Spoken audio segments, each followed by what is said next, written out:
Plastic, polythene, কাগজ যে কোনোই বর্জ্যদ্রব্য হোক না কেন, এই জিনিসগুলো যত্রতত্র যাতে আমরা না ফেলি।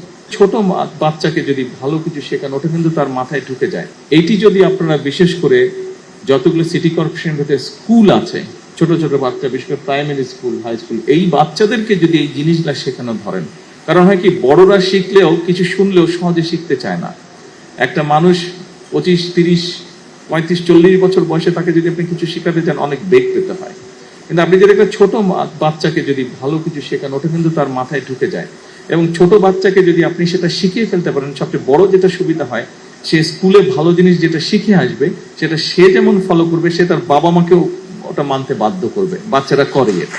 সেই জন্য আমি সিটি কর্পোরেশনকে অনুরোধ করব, এবং শুধু সিলেট সিটি কর্পোরেশন নয়, এই বিষয়টি আমি সকল সিটি কর্পোরেশনকে অনুরোধ করব, আপনারা যদি অন্তত আপনাদের এলাকায় সিটি কর্পোরেশনের ভিতরে যে সকল স্কুল আছে, সেই স্কুলগুলোতে যদি আপনারা কোনো উদ্যোগ নিয়ে বাচ্চাদেরকে এই বিষয়গুলোতে সচেতন করতে পারেন, তাহলে আমরা ধীরে ধীরে এই কাজটি শুরু করতে পারবো, যে পরিবেশকে আমরা আস্তে আস্তে আস্তে ঠিক করে আনতে পারবো।